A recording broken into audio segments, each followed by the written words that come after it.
तो आदाब, नमस्कार, जय हिंद, वंदे मातरम। मैं आपका अपना ठाकुर प्रखर सिंह और रात के 10 बज चुके हैं और कहानी का जो सिलसिला है बदस्तूर जारी है। आज कोई इधर उधर की बात नहीं करूंगा, सीधा सीधा कहानी का रुख करूंगा। और आज की जो कहानी, ये कहानी इतनी हैरान करने वाली है, इस कहानी को पता नहीं कैसे सुनाऊं। क्योंकि इस कहानी में इतनी अजीब अजीब चीजें होती हैं कि एक बार को तो लगता है कि ये कहानी कोई असली घटना नहीं है, बल्कि ये किसी फिल्म की स्क्रिप्ट लग रही है, या फिर ऐसी चीजें तो शायद बॉलीवुड और हॉलीवुड की फिल्मों में होती है। एक केस जो कई सालों तक उलझा रहा। पुलिस वाले एड़ी चोटी का जोर लगाते हैं, सुलझाने की तमाम कोशिशें करते हैं, उसके बावजूद भी ये केस नहीं सुलझता। पुलिस वाले हार मान जाते हैं, केस को बंद करने की तैयारी करने लगते हैं। लेकिन इसी बीच उन्हीं पुलिस वालों में से कई सालों तक जो उस केस में लगा हुआ था, बैठे बैठे फेसबुक चला रहा था, और फेसबुक चलाते चलाते फेसबुक पे ही कुछ ऐसी चीज देखता है जिससे पूरा का पूरा केस सुलझ जाता है। आज की कहानी साल 2015 की है। कहानी कनाडा की है। दरअसल 26 मार्च साल 2015 को सुबह सुबह एक सड़क पे एक लावारिस कार मिलती है। देखने वाले पुलिस को फोन करते हैं, कहते हैं कि यहाँ पे एक लावारिस कार है, सुबह से पार्क है, आप इसे यहाँ से हटवा दीजिए, चूंकि आने जाने में काफी दिक्कत हो रही है, या फिर इस कार का चालान कीजिए। अब पुलिस वालों के पास जब ये फोन आता है तो आने के बाद पुलिस की एक टीम फौरन उस कार के पास पहुंचती है। पहुंचने के बाद कार को बारीकी से चेक करती है, और जैसे ही शीशे से अंदर झांकती है तो अंदर पुलिस वाले कुछ ऐसा देखते हैं जिसे देखने के बाद पुलिस वाले चौंक के पीछे हटते हैं, और इसके बाद आगे की जो छानबीन थी, जो भी जांच पड़ताल करनी थी, उसको वो हाथों में ग्लव्स लगा के करते हैं। दरअसल जब पुलिस वाले अंदर झांकते हैं तो अंदर एक लड़की की लाश पड़ी हुई थी। अब लाश को देखने के बाद पुलिस वाले हाथों में ग्लव्स पहनते हैं, कार के गेट को खोलते हैं, चेक करते हैं कि लड़की जिंदा है या फिर मर चुकी है। लेकिन लड़की चूंकि मर चुकी थी तो सबसे पहले लड़की के आसपास चेक करते हैं कि क्या कोई सबूत है या फिर क्या कोई सुराग है। और इससे पहले सबसे पहले पुलिस वालों को यही पता करना था कि आखिर ये मरने वाली लड़की है कौन।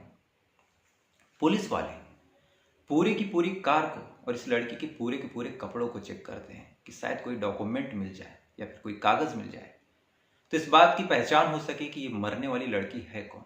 लेकिन पूरी की पूरी छानबीन में, पूरी की पूरी जांच पड़ताल में कोई भी एक ऐसा कागज या फिर कागज का टुकड़ा तक नहीं मिलता जिससे पता चल सके कि मरने वाली लड़की है कौन।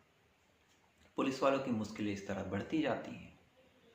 बहरहाल पुलिस वाले बॉडी को कब्जे में लेते हैं। लेने के बाद बॉडी को पोस्टमार्टम के लिए भेजते हैं, और पास में उसी कार में एक बेल्ट पड़ा हुआ था। उस बेल्ट को भी, चूंकि गले पे कुछ निशान था, लिहाजा पुलिस वालों को लगता है कि शायद गला घोट के हत्या हुई है, और जो हत्या हुई है शायद इसी बेल्ट से हुई है। लिहाजा उस बेल्ट को as a murder weapon police वाले अपने कब्जे में लेते हैं, उसे फॉरेंसिक लैब भेजते हैं। भेजने के बाद अब सबसे पहला जो काम था, मरने वाले का पता लगाना कि मरने वाली लड़की आखिर है कौन। पुलिस वाले अपना सारा डाटाबेस खंगालते हैं, आसपास उस इलाके में पूछताछ करवाते हैं, जगह जगह फोटो सर्कुलेट करवाते हैं, लेकिन कहीं से भी उस लड़की को जानने वाला कोई मिल ही नहीं रहा था। पुलिस वालों की मुश्किलें बढ़ती जाती हैं, धीरे समय बीतता जाता है, और सारी चीज में जब पुलिस वालों के हाथ खाली लगते हैं तो पुलिस वालों को लगता है कि क्यों न एक बार सोशल मीडिया पर ट्राई किया जाए। लिहाजा पुलिस वाले उस लड़की की फोटो को पोस्ट करते हैं। पोस्ट करने के बाद सारे मामले की जानकारी देते हैं, और साथ में ये कहते हैं कि अगर इस लड़की को कोई जानता हो तो आए बॉडी क्लेम करे। पोस्ट धीरे धीरे वायरल होती है, सारे लोगों तक पहुंचती है, और अंत में कुछ लोग आते हैं जो कहते हैं कि ये लड़की उनकी फेसबुक फ्रेंड ब्रिटनी है, और वो इस लड़की को फेसबुक के माध्यम से जानते हैं। अब ऐसी चीज जब पुलिस वालों के पास पहुंचती है तो पुलिस वाले कहते हैं कि अच्छा, इस लड़की की फेसबुक प्रोफाइल यानी ब्रिटनी की फेसबुक प्रोफाइल आप हमें दे दीजिए, ताकि उससे हम कुछ एड्रेस, लोकेशन, ये सारी चीजें निकाल सकें। बाकी लोग जो आए थे वो प्रोफाइल देते हैं, देने के बाद अपने अपने घर चले जाते हैं, और पुलिस वाले अब इसी प्रोफाइल के हिसाब से इस लड़की के बारे में जांच पड़ताल करते हैं। प्रोफाइल जब खोलते हैं तो देखते हैं कि इस लड़की ने, ब्रिटनी ने, 26 तारीख को लाश मिली थी, और 25 तारीख को लगभग रात के 1-2 बजे किसी दूसरी लड़की के साथ इसने एक पोस्ट डाला था। अब पुलिस वाले इस दूसरी लड़की के बारे में पूछताछ करने के लिए, जांच पड़ताल करने के लिए तरह तरह के हथकंडे अपनाते हैं, क्योंकि उन्हें लगता है कि अगर ये लड़की कुछ बता देगी कि लास्ट टाइम ये लोग कहाँ गए थे, कैसे क्या हुआ था, तो शायद ये मामला सुलझ जाए। पुलिस वाले इस लड़की के बारे में जब पता करते हैं तो पता चलता है कि इस लड़की का नाम सायन रोज है। पुलिस वाले इसका एड्रेस निकालते हैं, निकालने के बाद इसे उठाते हैं इस उम्मीद में कि शायद ये लड़की कुछ बता दे और ये मामला सुलझ जाए। इस उम्मीद के साथ इसे उठाते हैं, उठाने के बाद सामने बैठाते हैं, बैठाने के बाद पूछताछ करते हैं। तो इस लड़की ने एक कहानी सुनाई और इस कहानी के हिसाब से 25 तारीख को ये दोनों साथ में ही थे, यानी मरने से एक दिन पहले तक साथ में ये दोनों घर से निकलते हैं। निकलने के बाद एक बार में जाते हैं, ग्रिल बार में जाने के बाद दोनों ड्रिंक करते हैं। ड्रिंक करने के बाद दोनों सिगरेट पीने जाते हैं और जब सिगरेट निकालते हैं तो देखते हैं कि इन दोनों के पास लाइटर ही नहीं था। अब लाइटर भी नहीं था, सिगरेट भी पीना था, तलब लगी थी। लिहाजा जो ब्रिटनी थी, यानी जिसका कत्ल हुआ था, वो आसपास के लोगों से सिगरेट के साथ साथ लाइटर मांगने के लिए एक दूसरे से बातचीत करने लगती है। सबसे पूछती है, किसी के पास लाइटर नहीं मिलता। लेकिन इसी बीच एक दूसरा लड़का आता है, वो खुद से ब्रिटनी की सिगरेट जलाता है, बाकायदा कहता है कि इसमें कोई दिक्कत भी नहीं, सिगरेट जला देता है। ये लोग थैंक यू बोलते हैं, थैंक यू एक्सेप्ट करता है, फ्रैंकली बातचीत करता है। और बातचीत साइना तो नहीं कर रही थी, लेकिन ब्रिटनी के साथ बातचीत बड़ी गहरी हो गई। अब फॉरेन कंट्री में बातचीत होने के बाद नाइट आउट करना, हुकअप करना, ये सारी चीज़ें बड़ी कॉमन चीज़ है। तो ब्रिटनी को जब वो लड़का पसंद आ जाता है थोड़ी सी बातचीत में, तो फिर ब्रिटनी और वो लड़का नाइट आउट का प्लान बनाने लगते हैं। ब्रिटनी नाइट आउट के लिए उस लड़के के साथ चली जाती है और जो साइना है वो अपने अंकल के घर चली जाती है। रात में साइना उसे कॉल करती है, लेकिन फोन नहीं लगता।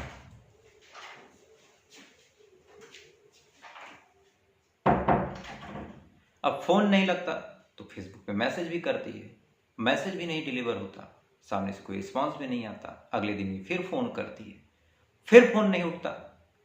बहरहाल ये बात को इग्नोर कर देती है कि शायद उस लड़के के साथ होगी, और बाद में ये सारी चीजें इसे पता चली। अब पुलिस वालों को इसकी बातों पे थोड़ा सा डाउट होता है। पुलिस वाले कहते हैं कि अच्छा तुमने कॉल किया या फिर मैसेज किया, तो वो कॉल या मैसेज दिखा दो। अब जब ये बात पुलिस वाले बोलते हैं तो बाकायदा अपना फोन निकालती है, सारी चीजें दिखाती है और सारी चीजें इस चीज से मैच करती है। अब शक की कोई गुंजाइश नहीं थी, साइना सही बोल रही थी। लिहाजा पुलिस वाले अब दूसरे एंगल पे छानबीन करते हैं, इसके परिवार वालों से कांटेक्ट करते हैं, दुश्मनी का एंगल खंगालते हैं, सारी चीजें करते हैं। लेकिन कहीं से भी ना किसी से कोई दुश्मनी निकल के सामने आती, ना ही किसी के साथ इसका मर्डर करने का मोटिव निकल के सामने आता है। पुलिस वाले जांच पड़ताल करते रहते हैं, छानबीन करते रहते हैं। सारी जांच पड़ताल में, सारी छानबीन में पुलिस के हाथ कुछ भी नहीं लग रहा था। समय धीरे धीरे बीतता गया, पुलिस पे प्रेशर भी बढ़ता गया। साल 2015 में ये सारा कांड हुआ था। समय इस कदर गुजरा कि साल 2016 आ गया। साल 2016 में भी पुलिस वालों ने सारे हाथ पांव मारे, लेकिन यहां से भी पुलिस के हाथ कुछ भी नहीं लगा। पुलिस वाले कभी इसके दोस्तों से पूछताछ करते हैं, कभी कुछ और पूछताछ करते हैं, सारी चीजें करते हैं, पूरे रोड को खंगालते हैं, चश्मदीदों से बात करने की कोशिश करते हैं। लास्ट टाइम उस लाश को किसने देखा था, फर्स्ट टाइम उस लाश को किसने देखा था, किसने फोन किया था, क्या कुछ हुआ था, सारी चीजें पुलिस वाले छानते हैं। लेकिन कहीं से भी, किसी भी एंगल से, किसी से कोई ऐसा इंटेंशन निकल के सामने ही नहीं आ रहा था जिससे इस बात की पुष्टि हो सके कि इस लड़की का किसने कत्ल किया या फिर किसी से क्या रंजिश रही होगी। बहरहाल समय बीतता गया, पुलिस वाले भी थोड़ा सा मामले पे नरमी बरतते हैं। धीरे धीरे जो मामला था फाइलों में धूल फाकने लगता है। साल 2017 बीत जाता है, साल 2018 आ जाता है, यानी साल 2015 से ये मामला शुरू हुआ था। 15 बीता, 16 बीता, 17 बीता। साल 2018 में पुलिस वाले जब इस मामले को लगभग बंद कर चुके थे, अपने ऑफिस में बैठे बैठे बस अपना फेसबुक स्क्रॉल कर रहे थे। फेसबुक स्क्रॉल कर रहे थे, स्क्रॉल करते करते उनके दिमाग में आया कि चलो एक बार ब्रिटनी जिसका मर्डर हुआ था उसकी प्रोफाइल ही चेक कर लेते हैं, क्योंकि उसकी बॉडी पे ढेर सारे टैटू थे। ऐसे लग रहा था कि मानो काफी हाई प्रोफाइल गर्ल है। अब हाई प्रोफाइल का मतलब आप लोग समझ ही सकते हैं। तो इन सारी चीज़ों को चेक करने के लिए, मज़े लेने के लिए पुलिस वाले उसकी फेसबुक प्रोफाइल को बारीकी से चेक कर रहे थे कि क्या कुछ मिल सकता है, क्या कुछ नहीं मिल सकता, किस टाइप की लड़की थी, क्या इसका कोई बॉयफ्रेंड था। ये सारी चीज़ें जब चेक कर रहे थे तो जब लास्ट में पोस्ट हुई थी इस सायन रोज के पास, सायन रोज के साथ जो उसने सेल्फी ली थी और पोस्ट की थी मरने के एक दिन पहले, उस पोस्ट को पुलिस वाले देखते रहते हैं। लेकिन इसी बीच एक पुलिस वाले की नज़र कुछ ऐसी चीज पे जाती है जिससे ये पूरा का पूरा मामला सुलझ जाता है। जैसे ही वो चीज पुलिस वाले देखते हैं फौरन ही सायन रोज को उठा लेते हैं। उठाने के बाद उसे वो चीज दिखाते हैं। दिखाने के बाद जब उसे पूछताछ करते हैं तो सायन रोज कुछ देर तक तो शांत रहती है, लेकिन जब पुलिस वाले अपने अंदाज में पूछताछ करते हैं और सायन रोज को लगता है कि उसका भांडा फूट चुका है, तब इसके बाद सायन रोज टूटती है और टूटने के बाद कहती है कि हाँ, मैंने ही मर्डर किया था। अब जब सायन रोज अपना गुनाह कबूल कर लेती है तो कबूल करने के बाद पुलिस वाले उससे कहानी पूछते हैं कि तुमने मर्डर क्यों किया और कैसे किया। दरअसल सायन रोज बताती है कि जब ये दोनों उस रात ड्रिंक कर रहे थे तो ड्रिंक करने के बाद इन दोनों में किसी बात को लेकर झगड़ा हो जाता है। झगड़ा होता है, झगड़ा धीरे धीरे कहासुनी में बदल जाती है। कहासुनी जब होती है तो एक दूसरे की कुछ पास्ट की ऐसी बातें एक दूसरे को ये लोग बोलते हैं जिससे इन दोनों का ईगो हर्ट हो जाता है। ईगो हर्ट दोनों का हुआ था, लेकिन साइना रोज का जो ईगो था कुछ ज्यादा ही चरम पे आ जाता है। साइना सोच लेती है कि अब इस लड़की को मार देना है, लेकिन मारना कैसे है ये सारी चीजें इसके दिमाग में ही रहती है, अपना सोचती विचारती जाती है। साथ ही ये दोनों कार में जाने लगते हैं और जैसे ही उस जगह पे पहुंचते हैं फौरन ही साइना जो थी कार में चूंकि पीछे बैठी थी अपने बेल्ट को निकालती है और उसी बेल्ट से इसका गला घोटने लगती है। अब गले पे जैसे ही बेल्ट पड़ता है फौरन ही ब्रिटनी ब्रेक मारती है, अपने आप को बचाने की कोशिश करती है, लेकिन अपने आप को बचा नहीं पाती और उसी बेल्ट से जो साइना रोज है ब्रिटनी का गला घोट के मार देती है। और जो सेल्फी पुलिस वालों ने देखी थी उस सेल्फी में ज्यादा कुछ था नहीं, लेकिन उस सेल्फी में पुलिस वाले देखते हैं कि साइना के कमर पे, सायन रोज के कमर पे वो बेल्ट बंधा हुआ था और क्राइम सीन पे वो बेल्ट मिला हुआ था। तो इसी सेल्फी की वजह से 3 सालों तक उलझा ये केस अचानक से सुलझ गया। जिस सेल्फी को पुलिस वालों ने लगभग हजारों बार देखा होगा, वहां से कुछ भी नहीं मिला, लेकिन अचानक से ऐसे मस्ती मस्ती में फेसबुक स्क्रॉल करते करते वो केस सुलझ गया। तो फिलहाल ये थी पूरी कहानी। आज कहानी मैंने काफी छोटी रखी चूंकि तबीयत खराब है, सर में दर्द हो रहा। तो आपसे कल फिर मुलाकात होगी किसी दूसरी कहानी के साथ, लेकिन अगर आपको वीडियो अच्छा लगा तो वीडियो को लाइक करके प्यार दीजिएगा। तो अब आपसे कल फिर मिलते हैं किसी दूसरी कहानी के साथ। तब तक अच्छे रहिएगा, खुश रहिएगा। जय हिंद, वंदे मातरम।